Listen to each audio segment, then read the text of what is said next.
তামিমের চাপে স্থগিত হলো তাওহিদ হৃদয়ের শাস্তি। ঢাকা প্রিমিয়ার ক্রিকেটের সুপার লিগের শেষ 2 ম্যাচ খেলতে পারবেন মোহামেডান অধিনায়ক। স্থগিত হওয়া 1 ম্যাচের নিষেধাজ্ঞা কার্যকর হবে আগামী বছরের প্রিমিয়ার লিগে। তামিম ইকবালের নেতৃত্বে বিসিবির সঙ্গে সাক্ষাৎ করেন ক্রিকেটাররা। 1 ম্যাচে 2 বার শাস্তি দেওয়া হাস্যকর বলেও মন্তব্য করেছেন জাতীয় দলের সাবেক অধিনায়ক। রিপোর্ট করছেন মানিক মাহমুদ। ডিপিএল সূচিতে বিরতি, ছুটির দিন শুক্রবার, তারপরও উত্তপ্ত অবস্থা বিসিবিতে। ঢাকা প্রিমিয়ার লিগে মোহামেডানের অধিনায়ক তাওহিদ হৃদয়ের শাস্তি ইস্যুতে একত্রিত ক্রিকেটাররা। নেতৃত্বে বড় ভাই তামিম ইকবাল হার্ট অ্যাটাকের পর চিকিৎসা শেষে এর আগেও মাঠে এসেছেন তামিম। ক্রিকেটে ফিরতে এখন অনেকটা সময় বাকি, তবে মাঠের বাইরে নেতৃত্বে আবারও সরব দেশের ওপেনার।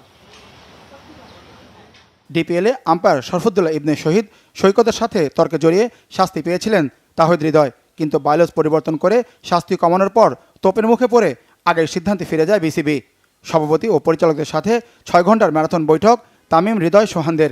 তখন তৌহিদ হৃদয় একটা ম্যাচ সাসপেন্ড ছিল, না খেলে তারপরে সে 2টা ম্যাচ খেললো। সো বেসিকলি ওর যে পানিশমেন্টটা ছিল সে কিন্তু অলরেডি সার্ভ করে নিয়েছে।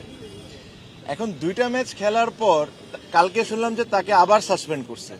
এটা কোন রুলে, কোন দিকে, কিভাবে করছে এটা আমার কাছে জানা নাই।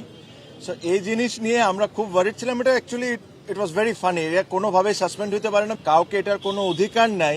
আপনি ওই 2টা ছেলেকে নিয়ে যায় মিডিয়ার সামনে, তাকে দিয়ে অ্যাক্টিং করাবেন। এটা ওয়ার্ল্ডে কোনো অ্যান্টি কারাপশন বা কোনো জায়গায় এই নিয়ম নাই। আপনি ওই 2টা ছেলেকে বেজ্জত করবেন মিডিয়ার সামনে, সেম জিনিসটা অ্যাক্টিং করায়। So these are an insult towards cricketers. এই জিনিস নিয়ে আমরা এক ফোঁটাও হ্যাপি ছিলাম না। সেম জিনিস বিপিএলেও একটা ঘটনা ঘটেছে, 10 জনের নাম লিক হয়েছে বিসিবির ভিতর থেকে, 10 জনের ছবি দিছে বিভিন্ন মিডিয়াতে। এবার লেগে ম্যাচ পাতানোর অভিযোগ উঠেছে।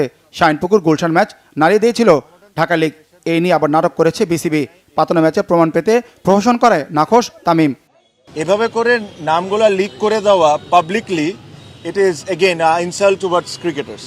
ওনাদেরকে আমরা সুন্দর করে এক্সপ্লেন করেছি যে আমরা কি ফিল করি, তারপরে ওনারা ওনাদের মতো সিদ্ধান্ত দিবেন। এটা হলো তৌহিদ হৃদয় ওয়াজ ওয়ান পার্ট, আদার 2টা পার্ট আমি আই হোপ আপনাদেরকে খুব ভালোভাবে এক্সপ্লেন করছি। কেউ যদি কারাপ্ট থাকে, কেউ যদি কারাপশনের সাথে জড়িত থাকে, আমরা সবাই চাই তার শাস্তি হোক, but there is always a way. আপনি তাদেরকে পাবলিকলি হিউমিলেট করতে পারেন না, that is not right. Thank you. বোর্ডের সাথে তামিমের সাক্ষাতের পরই পাল্টে গেছে তাওহিদ হৃদয়ের শাস্তি নিয়ে সিসি টিমের সিদ্ধান্ত। ক্রিকেটার ও ক্লাবের চাপে হৃদয়ের শাস্তি স্থগিত করে নিজেদের দুর্বলতা আবারও প্রকাশ করল বিসিবি, মনে করেন ক্রিকেট সংশ্লিষ্টরা। মানিক মাহমুদ, বাংলা ভিশন, ঢাকা।